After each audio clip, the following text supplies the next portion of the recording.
Hello, I'm Charles Eldermeyer, the project leader for the Cornell Labs bird cams, and I'm excited to bring our viewers the opportunity to have a conversation with two people who are closely involved in the California Condor Recovery Project here today live. Joseph Brandt is the supervisory wildlife biologist from the U.S. Fish and Wildlife Service Hopper Mountain National Wildlife Refuge Complex, and Estelle Sandhaus is the director of conservation and research at the Santa Barbara Zoo.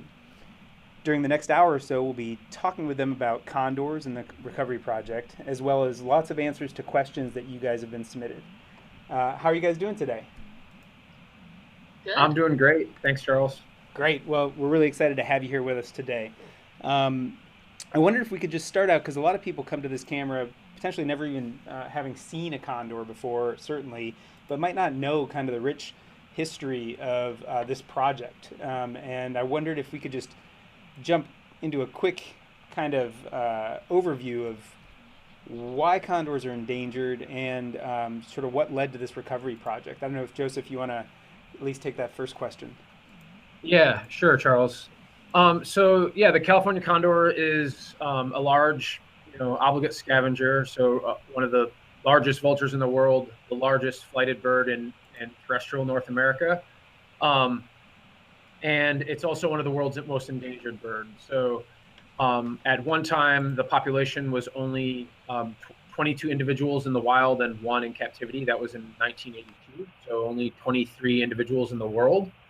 And the population was really only we began to kind of pay attention to what condors were doing in the early 1900s. And so since then, the population was in decline till to that point. The Fish and Wildlife Service, with partners at that point in time, decided to bring all condors into captivity. So by 1987, there were no condors in the wild at all. All of them were in captivity, and I think because of some chicks, there were up there. The population was up to about 27. So that was really the decision that probably saved the species from extinction. And in 1992, we were, able to have enough birds from the captive breeding program that was started in the 80s to start releasing them back into the wild. And so today there are condors in California. There's kind of two populations that interact in, little yeah, they don't interact as much as they probably will in the future, but that population is the one that we manage here in Southern California, out of the Hopper Mountain National Wildlife Refuge complex.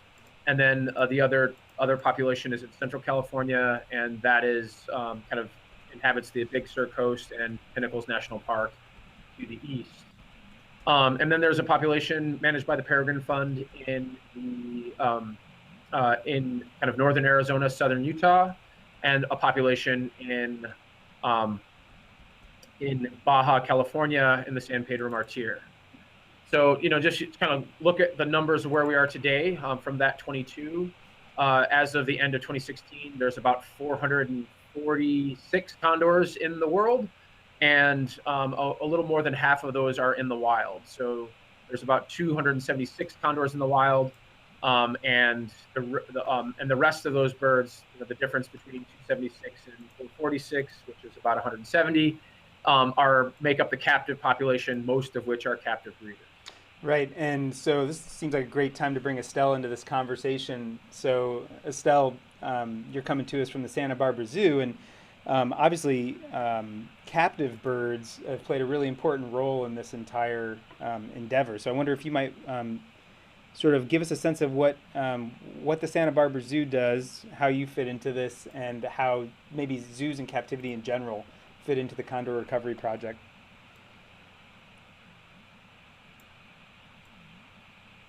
Okay, it looks like we might be having a little bit of an issue. Okay, there you go. Give it a try, Estelle. Um, okay, can you hear me? Yes.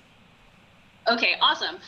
So yeah, I mean, coming from 22 birds and retaining that genetic diversity in those early days, captive breeding techniques, expertise in zoos like San Diego Zoo, global. Yeah, Are you getting this? it's looking like we're missing probably a third of what you're going through right now. So I wonder, I wonder if maybe we'll just try it one more time and see if it comes through a little bit better. So if we're talking about zoos, yeah, maybe give us a little bit more about the Yes. background of the zoos. Yes. So zoos were critical to early and ongoing days of the program. So getting that initial captive population up to a point where the birds could be released, and then supporting the program with ongoing releases until we get to the point of population self-sustainability in the wild. And zoos are also a place where wild condors right now can be treated for illnesses like lead toxicosis. And then people can also come to zoos to see condors close up. So here at the Santa Barbara Zoo, we have 5 ambassador birds. You can also see birds at San Diego Zoo's Wild Animal Park, at the San Diego Zoo. You can see them at the Oregon Zoo. And you can see them at the Peregrine Funds World Center for Birds of Prey. And it's a really great way to connect people with condors because, condors are in such remote locations. Very few people have the opportunity to actually see them in the wild. Totally. Yeah, that's a really great point. Thank you for that. And so given that we have a sense of where we've come from I mean I grew up on condors. As a young person's condors were really the conservation story that ignited a lot of the things that I find really interesting about conservation because there's not only the science of conserving something, but in the case of the condors, there's the ethics involved in taking basically an entire species, bringing it into captivity. And given that, that's a huge investment. Where are we at now? We have a sense. You mentioned a little bit about the number of birds that are out there. What are you guys doing to keep this project continuing to grow in a direction, and what are even its goals, I guess? I don't know, Joseph, if you want to start with that and we can bounce back and forth, or... Yeah. Well, the overall goal of the recovery program is to create a self-sustaining population of condors. And, we started from, next to nothing with only 22 individual birds, or 23 birds, sorry. And so, given the kind of life history of condors, they're a very K-selective species, so it takes them a long time to mature, a long time to reproduce. So we've grown the population. I think you can kind of see the recovery effort as kind of these 4 stages of recovery. So the crisis of the 23 individuals left, the period where we brought them all into captivity and began the captive breeding program.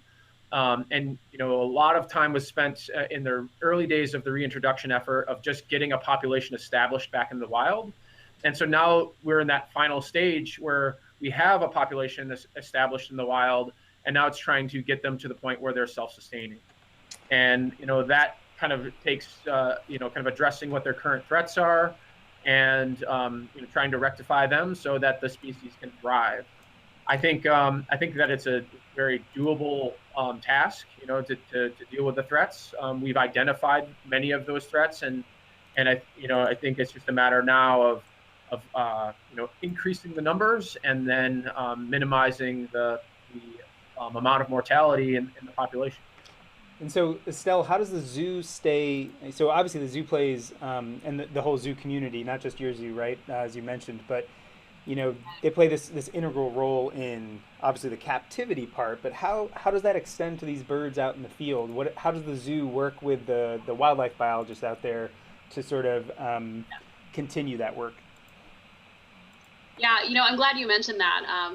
So in addition to helping with medical treatment and assessment and medical care, zoos are involved in the field work. And so, for instance, here at the Santa Barbara Zoo, we work really closely with Joseph's team in Southern California in managing the birds, the reintroduced population. And so we have a nest technician who's solely devoted to monitoring, breeding, and nesting birds, and doing nest management. So we not only do we have folks who are involved with the captive breeding and release, medical treatment, but also with just the on-the-ground field work. And that is something that, maybe zoos don't talk as much about, but we're doing a lot of that behind the scenes as well. Yeah, I think that's a really cool thing because every time I go to the zoo, you often read materials about how certain things that are happening at the zoo are playing a role in ongoing species conservation. But it's neat to actually think about these biologists and these zoo, researchers as well, working as a team out in the field. I wonder if, I often maybe don't think of those kinds of people being cut from the same cloth necessarily all the time. And I wonder, especially thinking about these condors and where they're nesting, let's say, what's it like as a non sort of outdoor wildlife biologist? I mean, you may have lots of outdoor experience. I'm not trying to say you don't, but um, Yeah. what's it like going out to these nest sites? When you're so used to seeing the birds in captivity, is there anything sort of different or novel that you're finding when you go out to see them, quote unquote, in the wild? Wow, that's a really good question. I think sometimes it depends on the species, So it depends on the social situations we have the birds if you're comparing them. So, for instance, actually, we have ambassador birds here at the zoo from a variety of situations. We do have one who was injured in the wild, and so is no longer a candidate to thrive in the wild. We have one who had been repeatedly fed in the wild by, I think, well-meaning people, but she unfortunately learned that humans are a source of food, and condors learn from each other. And she was actually removed from the wild a couple of times to see if that broke her pattern in space and time, but she continued the behavior. A lot of condors will not continue the behavior. Um, so we actually have all females in our flight pen at the zoo, which is a really flexible situation because Wow. in the wild, yeah, we have a gang of girls. Wild condors, they're gregarious, so they hang out at feeding sites together. They, get information from each other. They roost in communal sites, but they do pair up in long-term pair bonds. As viewers will see, with our Devil's Gate nests.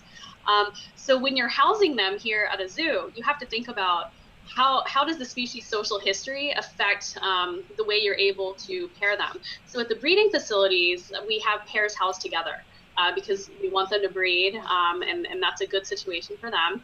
But here at the zoo, at Santa Barbara Zoo, where our birds will not be breeding, it's important for us to put them in a situation where they're comfortable and socially thriving.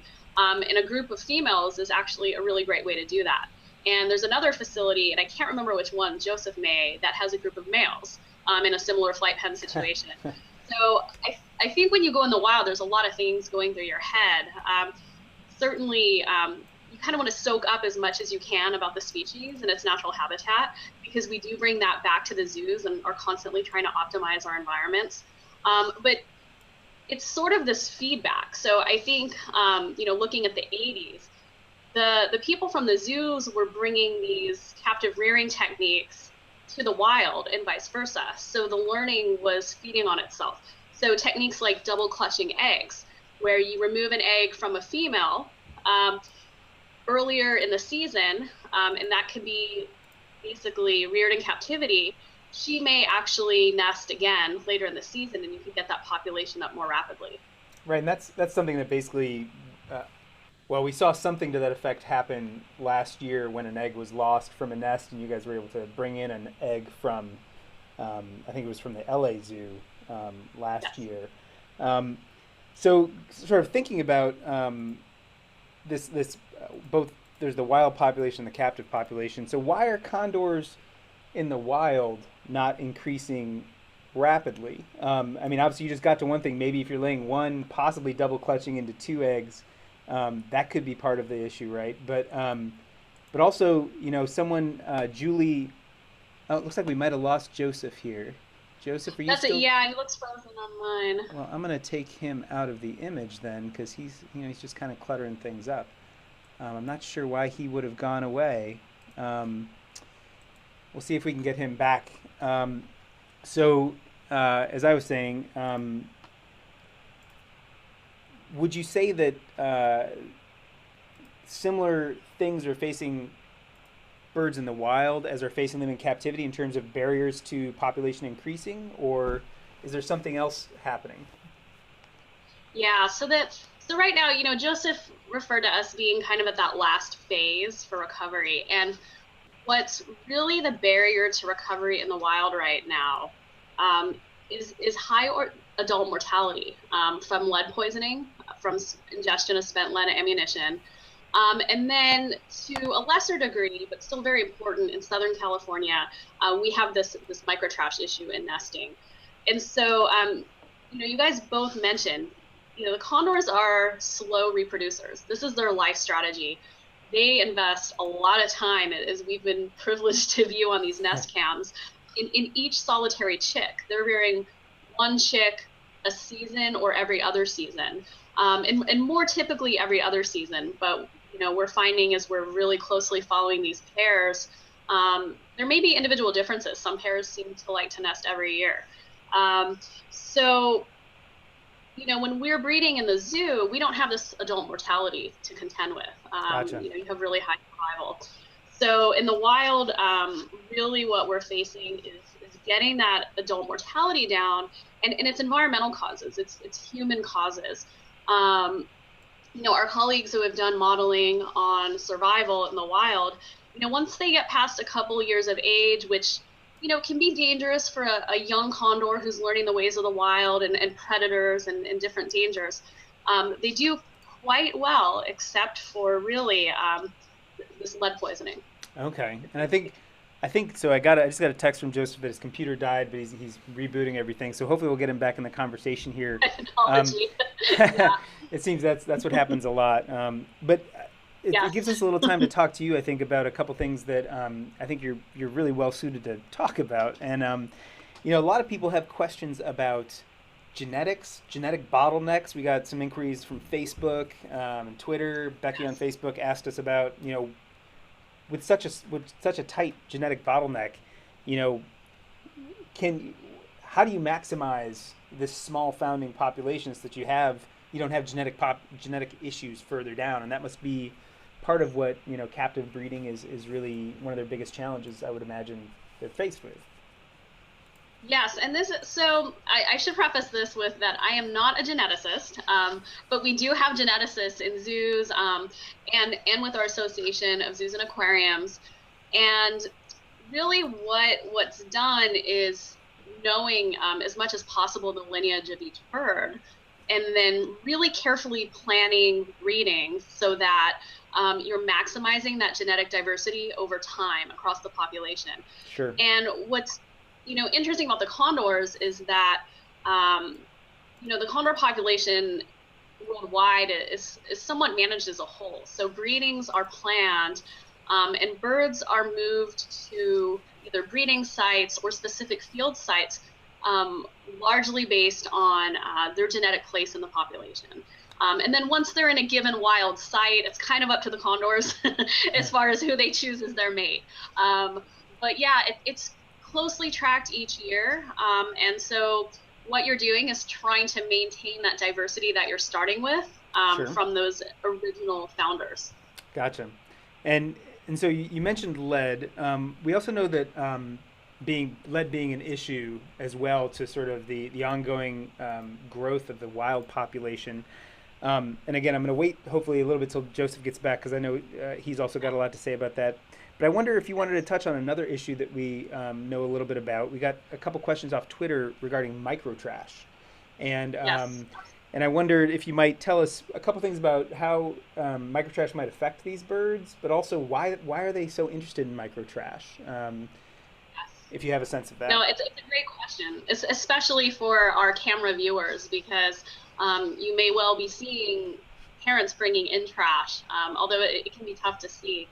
So it's really it's normal. It's species appropriate for condors and other vulture species to eat and bring and regurgitate small items of bone to their chicks in the nest. And also females, when they're getting ready to lay an egg, will have been seen picking up small items of bone and consuming them. And so what was found in the early years of breeding, of nesting in Southern California, through our U.S. Fish and Wildlife Service colleagues, our colleagues at San Diego Zoo Global and Los Angeles Zoo, was that, there was a very, very low level of nest success. So very few chicks were fledging from the nest. And the main cause of nest failure was found to be related to microtrash ingestion.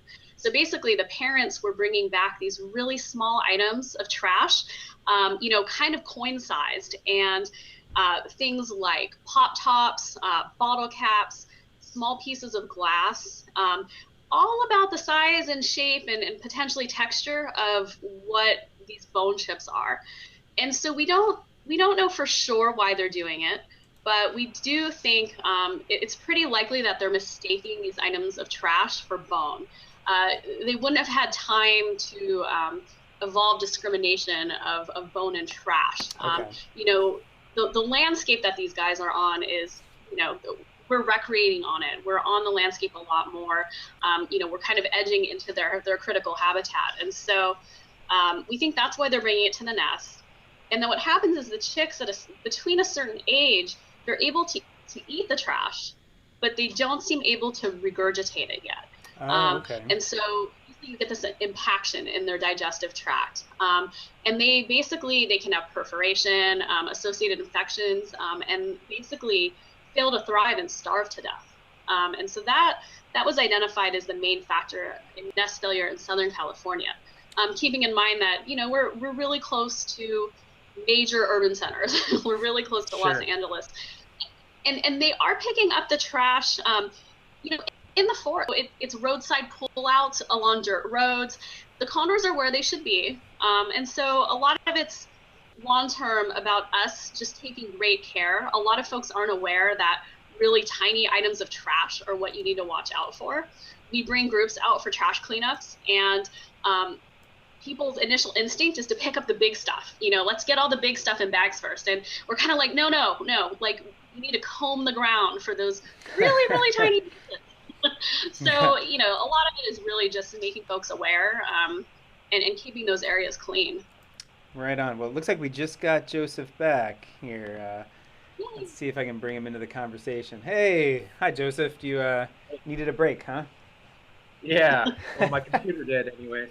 Yeah. Well, welcome back. We just sort of finished talking a little bit about microtrash as well as genetics.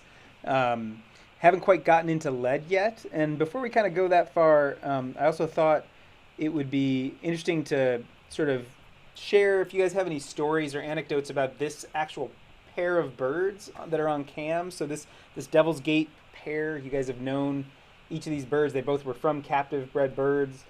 So I wondered if you guys could fill us in on any of your history following them around. We have a nice description on our site in the FAQs with a general history, but given that you both personally work with these birds and none of us out here in cyber world do, it's kind of fun to hear your, even like your sense of who these birds are, because they're such long-lived birds. It's kind of hard to imagine that they don't, have their memorable moments, I guess. Yeah. Well, I certainly have some stories. I mean, obviously, 206 is, he's almost 20 years old now, and so he's, I've worked with the Condor program for 10 years, so he's been around for longer than I have in the Condor program. I know, a story about him when he was younger. He kind of fooled everyone into thinking he was some mystery bird that just showed up because he had dropped his tags. One of the tags that he was wearing on his wings had fallen off, and he started showing up to the one of our supplemental feeding sites, and everyone was in kind of awe and surprise. This was back in 2005, about just like, oh, there's this bird, it's a new condor, it's one, people were kind of like all excited about it being one from, some remnant population that, of course didn't exist, but it had people's hopes up. And it's just really been, neat, to identify, to trap him back up and identify like, oh wait, no, it actually was a bird that was a part of our population. And so we were able to do that because all the captive birds also have a pit tag, a little microchip placed in them, like people do with their pets. So we're able to, identify them that way as well. But we were able to identify him, and that was back when he was probably still a juvenile. So, to see him kind of pair up, and he's had two other mates. Unfortunately, both of it have died. But to see him pair up with, his third mate, and keep trying to plug away since he's been attempting to nest since 2007, and so. His chicks, he's fledged chicks in the past with previous females. He's had a little bit of run of bad luck with 513, but we're really hopeful. We've actually seen him fledge a chick from this cavity. So we're really hopeful this year that he's able to do that. And yeah, I think, with many condors, since we're able to, identify individuals, we've got all sorts of little stories, and, each of one of them has their own kind of soap opera. So. Great. Yeah, and any thoughts from your end, Estelle? Have you worked with either of these birds? Well, I was kind of smiling when you mentioned his previous mates, not because they've been subsequently lost, but I remember when 255, his first mate, left him to be with 237 over in Pole Canyon. And, it's impossible to tell, but they actually both came, I want to say, from San Diego Zoo Global. And if you look back at the old keeper records, they were in a little, rearing tub together. And now, there's so few birds in the population on those early years. You can't say anything definitive, but one has to wonder if there was any familiarity, or, she was biding her time for 237, or who knows what. But I'm really rooting for 206 because, they're. That's great. I think we all are rooting for both of them, definitely. Is there anything that led to the cam being put in on this cavity specifically rather than another one? Or I don't know, Joseph, you want to take that? Yeah, this particular nest, one of its previous failures was really kind of the inspiration for the camera system itself. We had a student biologist who spent a lot of hours hiking out to where we would observe this nest from via scope. And the chick had an injury. The chick had a broken leg, and we were able to go in and identify it. But the time it took us to get to identify that the chick was injured and respond to that it just took us a long time, because this nest is not one that's very visible, and so that experience really kind of inspired this student biologist. Her name was Katie Chaplin, to kind of invest in a lot of time and energy into figuring out how a nest camera system might work. And so she, kind of took it upon herself to put a lot of time and effort and energy into figuring out how nest cameras work. And so we tested systems at our flight pen in 2011, and we put our first camera in a nest in 2012, and have been using them since. And so this camera went into this cavity in 2015, and we were really, it was kind of this full circle for us. It was really kind of incredible to be able to do that. Unfortunately, that chick didn't make it. It was struck by some rockfall, but again, it is kind of, you provided us this really incredible. The cameras are an amazing tool for us to be able to manage what's happening at the nest, to be able to assess, to make sure the chick is developing correctly, and assess the amount of microtrash in the nest, and any other kind of crazy behaviors that might happen. And on top of that, it's been an incredible outreach tool. I mean, Charles, obviously you can attest to how well the cameras do in terms of reaching out to people. Cornell bird cams is just an incredible outreach tool for those purposes. Well, and I think viewers will probably enjoy. We were talking about this yesterday, but since this camera went live less than a week ago, people have spent over 500,000 minutes just watching this little guy do what he does, which is he's getting fairly active. Not right now. Looks like a good time for a nap right now, but. And I have to bring this up. This wasn't a question that was submitted, but every time I look at that nestling, I want to touch it. It looks like soft, and I wondered if either you could sort of like in one sentence describe how a young condor feels of this age. You know, not younger or older, but like this nice 50 to 60 day range where they just look like a giant, almost kiwi, almost in some ways, just fuzzy all over. Yeah. Yeah, they're definitely, very soft to the touch. At this age, though, they will, when you try to handle them, they will try to strike out at you. Their bite isn't so bad, but their talons actually haven't been worn flat. They're fairly flat-footed, so by walking on the rocks, they don't really, they kind of wear down their toenails, and at this age they haven't quite done that yet, so they have little fish hooks on their feet, so they definitely will try to foot you. And I've got lots of scars on my arms from being scratched by condor chicks at this age. Although once we put a hood on them when we're handling them to kind of reduce the stress, and once you kind of have them calm down, they are just kind of a little, they're all stomach. I mean, they've got these gangly wings, but for the most part at this age they're just a big stomach trying to consume as much food coming from their parents as possible. And Estelle, do you find that same reflection when you're that they are soft but scratchy? I observe. I don't handle, so my arms free of scars from the fish. But yeah, I've seen the scars. I've seen the behavior. Joseph is an amazing handler, so I think he's getting scratched at a minimum. Well, we're about a half hour through this hour conversation, and just to remind viewers, we're talking to Estelle Sandhaus from the Santa Barbara Zoo and Joseph Brandt from the U.S. Fish and Wildlife Service about condors, and they're two people who are very intimately involved in the Condor Recovery project.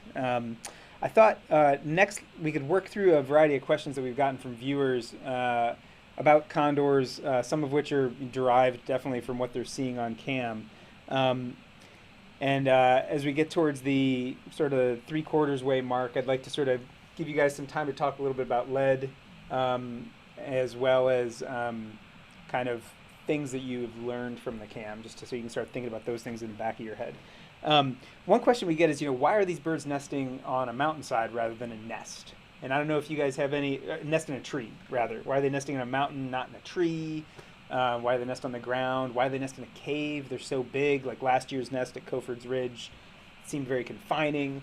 So I don't know if one of you would like to take that sort of general question about why do they choose a nest site like this? You want to take that, Joseph? Sure. So condors are cavity nesters. As to why, I can't really speak to that, other than that's just how they've evolved. So really what they're looking for is, a dark and sheltered cavity in which to nest in. And cavity is a fairly loose definition. The Devil's Gate nest is really more of a ledge than it is a cavity. Where the chick is tucked back right now, that's about as far back into the cavity as the chick can go. It can't really go any further than that.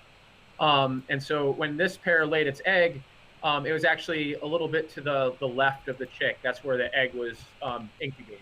So, so they are fairly flexible in terms of their nesting behavior and where they will select a nest.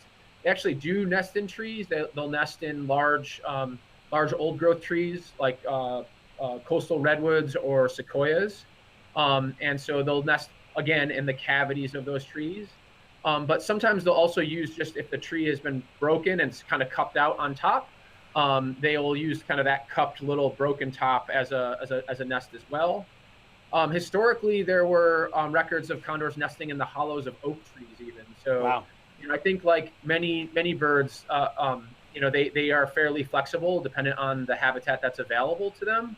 And so condors, their search image for a nest is a dark sheltered space with a soft substrate, so a floor that they can lay an egg on that's not all rocky. And those cavities range from in the Grand Canyon you could fit cars inside of them to Cofer's Ridge, where I barely fit inside of it with the chick. So Yeah, they're fairly flexible, and I think that's like golden eagles. We think of them as nesting on cliffs or in trees, but if you go to Mongolia, they nest on the ground. yeah. And I think it's really I think condors are probably very similar to that. They're going to look for what's available to get the job done. Right, So, that makes a lot of sense. And yeah. one of the things we get to see on camera a lot with these birds in their ledge or their cave is they interact with seemingly everything in that cave. Digging around, picking up feathers, pouncing. I saw the bird pounce on something earlier today. Estelle, I don't know if you want to talk a little bit about that behavior. Like, what is that common? What are they doing when they're doing that? And do some people wonder when they're watching them pick things up whether or not they have something like a crop or a craw like other birds do, where they're picking up grit or something to grind up food? Yeah. So yeah, there's a couple of different behaviors I think you're referring to. So they'll do what we call mandibulation, and so they'll kind of nibble at different items in the cave, even the edges of the cave wall. And yeah, sometimes they do swallow things like bone or unfortunately trash.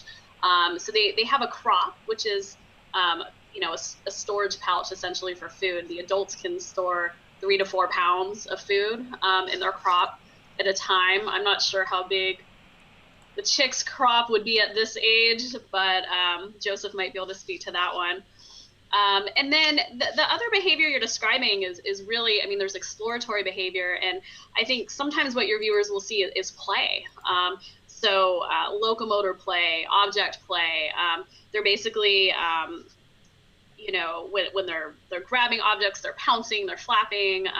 Especially as the chick gets a little bit older, you'll start to see these kind of bursts of activity where they're twirling, and really it's play behavior. And condors, of course, are scavengers, but some of these resemble predatory sequences that, in an eagle, you might think, oh, they're, kind of learning these motor sequences for later. It's probably just kind of vestigial in the case of the condor. We don't really know, but yeah. Great. Yeah, it's really fun to watch too, especially when they go from full leg stretch, where you see the bottoms of their feet on the camera just jutting out behind them to all of a sudden bouncing around. That's a really fun thing. Some people are wondering. Go ahead. Oh no, I was just gonna say, when you're out there watching and the chick's getting close to fledge age, and they're really hopping toward the edge, your heart is in your throat. And I know our camera viewers too from our feedback. Yes. But it's totally normal. That's good. And so one thing that people wonder about, and both of you touched on sort of evolutionary aspects of where these birds come from. Are condors closely related to turkey vultures or other sort of scavenging species that people think about, or are they from some sort of different lineage? So I don't know if either of you are familiar with their evolutionary history. Yeah, I know condors are, well, turkey vultures and black vultures are the closely related birds in North America to condors. The only other closer relative they'd have is the Andean condor. And so condors are part of the kind of group of birds that we refer to as New World vultures, which are a bit different group than the Old World vultures. So you have kind of griffin vultures, the Egyptian yellow-headed vulture, the vultures from Europe, Africa, and Asia. Well, they make up a distinctly different group genetically than the New World vultures.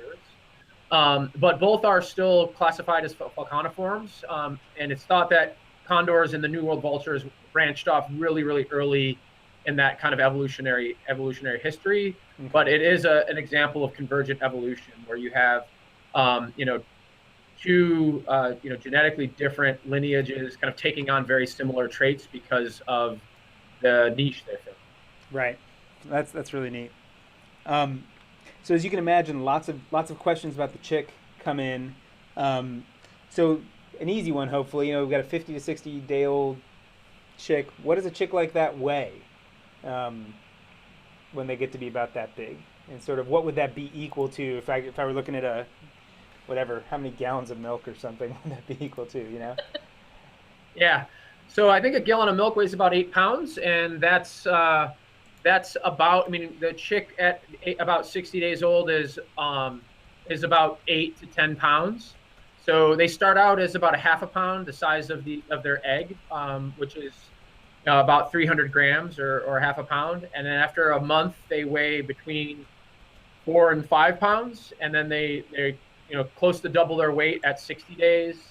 They add on. They're at 90 days. They're about, I don't know, 16 to 18 pounds, and then beyond that, at 120 days, they're almost they almost have the weight of an adult condor. 18 to 20 pounds. Wow. And given that they're putting on so much weight I mean, certainly every feeding, they're not necessarily getting fed every day, although we seem to see we have been seeing feedings every day, it seems like. Um, how far are these adults having to go to find food, and how much are they foraging on at a given time so that they can both provide for themselves, because they still need to survive, but also this rapidly growing chick at home? Do you have any sense of their foraging activity and just how much effort it takes from a pair of condors to raise that condor to fledge? Go for it, stuff. You want to go? Okay. Yeah. So I mean, condors, they're a gliding species, so they flap, not a lot. So what they're doing is soaring on thermals and other wind patterns. So for them, I mean, it wouldn't be unusual or out of the question, to fly 150 kilometers to look for food. I think our typical condor foraging pattern in Southern California right now, Joseph, you may want to jump in here, but like 50, 75 mile, if you're going from Hopper to Bitter Creek or up into the Tehachapies, as the condor flies, what is that, a 75-mile I think, I mean, I think, depending on where they are specifically, the closest, supplemental feeding site to the nest is about 45 miles away. But these older birds typically don't use the supplemental feeding sites all that often. So they'll take trips into other areas where they forage, and that a big area is in the Tehachapi mountain range, which is kind of south of the Southern Sierras. It's a bit of, if you think of California as having this horseshoe-shaped mountain range, it's kind of at the base of the horseshoe, but off to the southeast. And so it makes up, the southeastern side of the Central Valley. And so they'll fly, these nesting birds will fly, anywhere from, 40 to 75 miles to search for food. And then their food requirements are, the chick is basically like feeding another adult. The demands that the chick have in growing is about the same amount as an adult condor. So each parent is feeding for 1.5 condors. What is it they're actually out there eating, and how similar is it to what you feed them in captivity? Just when you were driving to work to the Santa Barbara Zoo, you see some roadkill, you got a shovel in the back, taking into work. I mean, how does that work? Especially for birds that you're hoping to release. I don't know, but how similar are their diets, and actually what are they eating out there in the wild? That they're finding dead, they can rely on. Yeah, in the wild, there's kind of proffered sites that we're providing food for them at the refuge. Those are mostly for the young, newly released birds, or when we're trying to trap birds. But typically, we use stillborn calves, because they're, that we collect from dairies, and rabbits as a kind of supplement to that. Okay. And then if there are kind of culling projects going around because of an invasive species like wild hogs or some invasive species of deer, different national monuments, we'll supplement the proffered food that we are providing with that. But the food that they're finding on their own is split about half and half between domestic livestock like cattle, horses, sheep. I don't know if we've had any llamas or anything like that, but domestic livestock, and then wild animals. And the wild animals are typically elk, deer. For this population, they're elk, deer, and other smaller animals, but they can range anywhere. We've seen coyotes, we've seen bear. I don't think we've seen any cats yet. ground squirrels, raccoons. I mean, it really, they will eat on anything that's available to them that's dead. Along the Big Sur coastline, the birds feed regularly on marine mammals as well. And Wow. so that includes sea lions and whales. We've even seen sea otter carcasses with condor footprints around it, Oh, wow. pelican carcasses. So, about the only thing they might not eat is another condor. Ah.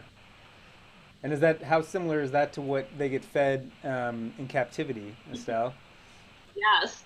So in captivity, we generally will feed them, also rabbits, mice, rats, and then, you know, legs of cattle, whatnot. And then also a commercial bird of prey diet that has basically ground up whole animals. So you get all the organ meat and the bones. So yeah, Right. so yeah, try to keep it varied. But yeah, they're not typically getting elk or things like that. Although, yeah, sometimes we are able to get some unconventional food items for community members, which is nice. That's probably, they probably find a lot of interest in that and broaden their palate. Yes. So one thing we've noticed on this camera, even more so than last year, maybe it's just because of the increased space allows us to sort of see it a little bit better, but the male has been there for at least a couple times when the female has been there to feed the chick, and he's been seemingly quite interested in also getting fed. And lots of our viewers were, by turns both amused and concerned about what they were seeing. Was, is this something that's going to get in the way of the chick getting enough food? Doesn't he know how to find his own food? These kinds of things. And I wondered if there was a sort of, if you could comment on sort of the behavioral, like why would the adult male be acting that way to the adult female of their chick? Well, it's not. It's not. I guess I wouldn't say it's unusual to see adults, or even older young condors wing bag toward other adult condors. And wing bagging is a behavior normally precedes feeding, so which you can tell by the name. And so sometimes they are fed by other adults. So as far as specifically why we're seeing it, is it just kind of this reaction to seeing the chick wing bagging and the feeding going on? Not entirely clear, but it hasn't been something that's really given us cause for concern. We're able to monitor the chick's crop and see that it's getting fed. Joseph, do you want to comment further on that? We've had a few instances where we've seen this, and I've had kind of conversations at length with some of the folks in the captive breeding program to see if they've seen it in captivity. And their best guess is it really has a lot to do with the pair bond itself and the male taking a very kind of subservient role and almost reverting to kind of chick-like behaviors as a way to kind of reduce stress and make sure that everybody's on the same wavelength. And he's trying not to stress his mate out. Females will do this as well sometimes, so it's not just the male feeding the female or the female feeding the male. But we think what the folks in the captive breeding programs kind of thought was that it has a lot to do with just taking that subservient role and then kind of falling into a lot of very cute behavior. So the wing begging or some of the behaviors that we see at the nest are very kind of hardwired in the sense that they're responding to a stimulus. And so the male wing begs to show he's subservient, and then the female's like, oh, I see something wing begging, I'm going to feed it. And so I think there's examples of like robins feeding frogs because the frogs' mouths look like their chicks' mouths. Yeah. And it's just they're responding to a very specific cue. That's a great way to think about it, is that there's they have these very, very specific reactions to specific stimuli, and that could be playing a really big role. But I also like the idea that it's also part of their relationship, and that's a really interesting way to think about it. Now, lots of people wonder about survival of these birds in the wild, and as far as chicks go, not to be morbid or anything, but how often do we get condor chicks? So, for example, we have how many birds nesting this year? How many successfully actually wound up with chicks? And how many of those chicks might we might we expect to actually make it to at least fledge into the population? Estelle, I have these numbers if you want me to go. Yeah, go for it. So this year, I have the numbers for California. I don't know what's happening in Baja and Arizona as far as nesting, but I'm fairly certain there are a few questionable nests out there, whether we have additional pairs nesting that we're still kind of figuring out. But there's 10 active nests, all of which should have chicks at this point. And so we've had 5 nests in the Southern California flock, and 3 of them are still active. And then there's 1 additional pair that may be nesting. We're not 100% sure yet, but it's because the pair is in a very remote location that, with all the rains, it's not accessible for us to find out. Sure. So we'll be doing that in the next month. Okay. But, we can kind of look back at, the chances of a chick making it. In Southern California, overall, we've had, we've had 75 nests since 2001, and 35 of those nests have been successful. So that's about a 46% chance of a nest being successful. But if you look at when we started our nest management, so it's really a big change from when we started kind of being more hands-on, using nest cameras, going into nests and checking on the chicks. And so from that time period, which began in 2007, there's been 57 nesting attempts, 58 nesting attempts, 34 of which have been successful. Wow. And that's about a 59% chance of success. Yeah, it's like 20%. If you look at that, kind of previously, the chances of success, kind of from 2001 to 2006, when we weren't doing the nest management that we're doing now, the chance of success was only 6%. So our management, even though it's pretty hands-on and it seems fairly intrusive, it's definitely had a benefit for the flock. Well, that's a really great take-home message that all of this. A lot of people are always a little bit worried about, gosh, are we intruding on these birds? This happens on all of our cameras where there's sort of active research happening, and it's great to sort of understand what the impact is, and that's like that's an amazing increase that comes from also an amazing amount of effort. And we just published an article on our All About Birds website, sort of detailing a little bit of the human side of the effort that goes into the Condor Recovery program that people can check out. It's linked off of the Condor Cam page on All About Birds. But it's clear we're like it's a 1:53 my time, so it's 10:53 your time. But it's clear we're not. I don't think it's worth jumping into the lead conversation right now with so little time left, because it is sort of a complex question to get into, other than to say that if you could remove lead from the equation right now, how would that change things as far as the ongoing population growth that you're seeing?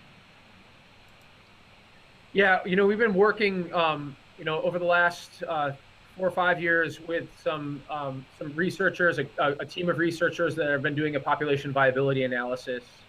And one of the obvious things they're looking at is mortality or sustainability with lead, or with lead being reduced in the environment, and condors having a reduced level of mortality as a result of lead, because it is the leading cause of deaths. More than half of the known causes of deaths in condors result from the consumption of meat contaminated by lead bullets.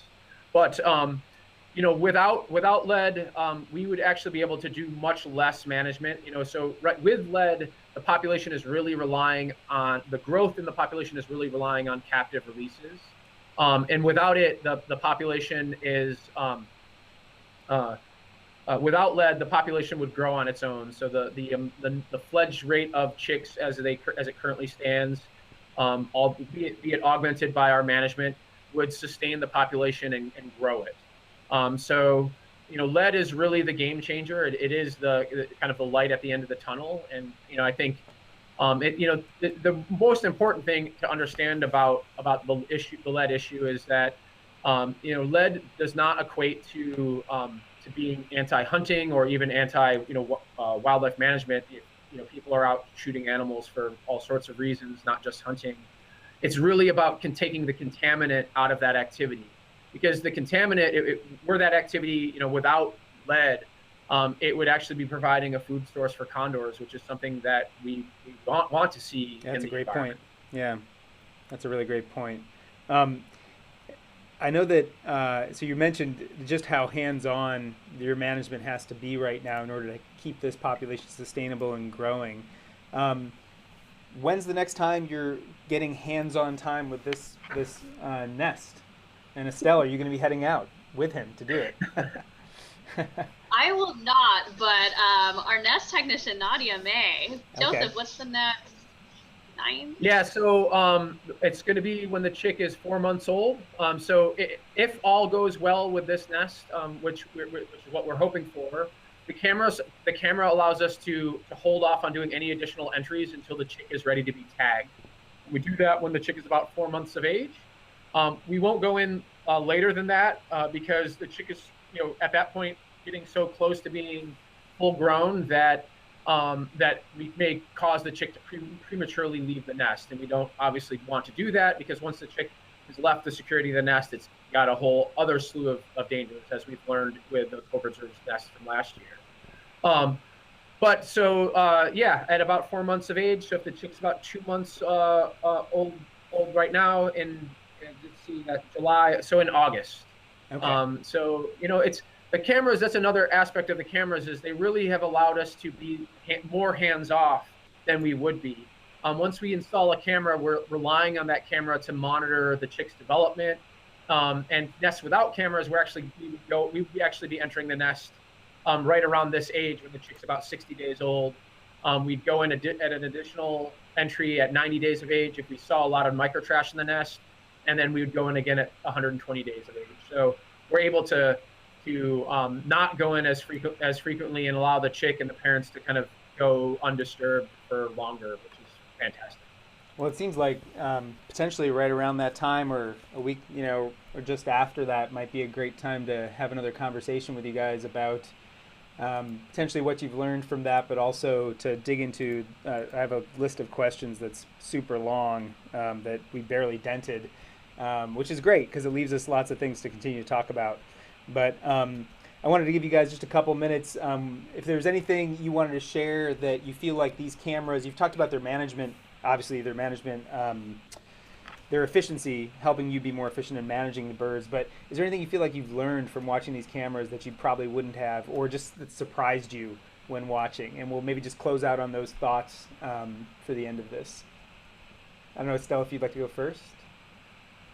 Sure. I think, before we had the cameras, we were watching a good portion of the nests, 40% sunrise to sunset hours live. So, hiking out. And so, but, our view was different. So, we're basically in blinds across from the canyon, using spotting scopes. And so, I think the large patterns of behavior, not particularly surprising, but what it's allowed us to do is see things in a lot finer detail, and then also see into nests or ledges that are not viewable from across the canyon, or we nickname them the black hole nests, where as soon as an organism goes inside, they disappear. So there was one that Joseph would walk in, and he was completely not visible.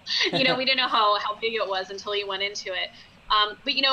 But I think the first year we had the camera, 2012, we saw regurgitation of trash items right onto the substrate, which was always something I think we kind of suspected might be happening in addition to direct feeding to the chicks. But, we didn't really have a good confirmation, because, we were watching some, so far away, you have heat shimmer and blurring. And so that's one thing that it was really good to be able to get some solid confirmation on. Joseph? Yeah, I mean, I think there's all sorts of like kind of these detailed, these high resolution behaviors that we're able to see with the nest. Another thing that I thought that I think has been really interesting is, and folks from this year's nest camera have commented on it, is just to see the activity of what other species are doing and how they may interact with the nest. So, um, we've seen both the little tree swallows that are coming to the nest, and sometimes walking around picking at stuff, and ravens, and you see sometimes ravens interacting with the chicks at different ages, and it's pretty fun. They play games of tag and stuff sometimes, and then it gets a little scary during the egg stage when you have ravens coming to the nest. Yeah. As you'll see, potential predation behavior of the egg. We've seen ringtails in cavities as well, and so a ringtail is a very, very cryptic mammal that's in Southern California that we just didn't realize they were around, and we weren't sure how they'd interact with the nest. But thus far, we haven't seen any ringtails have walked across the front of a nest with a parent sitting on an egg without any sort of parent, just kind of slept and didn't really pay too much attention. So there are kind of all these very infrequent, because the camera is capturing so much time, that you catch these very infrequent things that end up being if anything interesting, just for the sake of saying like, wow, that happened, and sometimes consequential, like identifying causes of death, or that a chick is injured, and allowing us to go in and try to respond and save that chick or recover that chick in ways, to better understand the causes of nest failure, or why a chick may become injured in the nest. Charles, one example from the Cover's Ridge nest last year, we were ready to go live, and one morning you woke up and said, "Hey, there's not an egg in the nest. What's going on?" And that allowed us to respond really quickly to place a captive egg in the nest and allow that nest to be, allow that chick to be fostered by the Cover's Ridge pair, to give them another years of experience to rearing a chick. I know it wasn't successful, but they did gain experience as being a pair and being parents in that kind of exercise. Yeah, it's a great point. And I can still remember waking up and being like, gosh, I just do not see an egg in that nest. It was like 8 a.m. my time, and getting on it was like a Saturday or Sunday morning, and within 24 hours you guys had gotten another egg out there for the meantime, and it was just an amazing, made it for a really amazing experience, I think, for lots of people who tuned in and watched that egg hatch. So we're pretty much out of time, and I wanted to thank you both for spending an hour of your mornings out there on the West Coast speaking to our viewers. We had a few hundred people watching online, hanging on your every word. And it's really a pleasure to get to hear both the details and the personal experiences with these birds, because for most of us, this view is about as close as we're ever going to get, and it's an amazing opportunity for us as viewers to sort of almost interact with these birds, but to get to layer on top of that your experience and thoughts is a really rich aspect to this cam. So thank you guys for spending your time with us this morning. Thank you. Yeah, thanks, Charles. It was a pleasure. And if folks do have additional questions that they just can't wait till the next time we do another Q&A, feel free to ask on the Twitter feed for the Nest camera, or on Condor Cave, our Facebook page. We're happy to answer questions as well. Yeah, that's right. The Condor Cave, if you can search for that on Facebook, they have a really fun Facebook page that also shows some of the footage and images from other Nest cameras that they're running that aren't live streaming, so you can see into some other nests around the Southern California area. And they often have really neat promotions even every week about different birds, eligible males, in case there are any female condors watching today that are interested. Well, with that, I'll turn it back over to 871 in the nest, and thank you guys again for hanging out with us for an hour. This is Charles Eldermeyer from the Cornell Lab signing off. Thanks to Joseph, Brandt, and Estelle for coming along with us. Take care. Bye-bye, guys. Bye. Bye.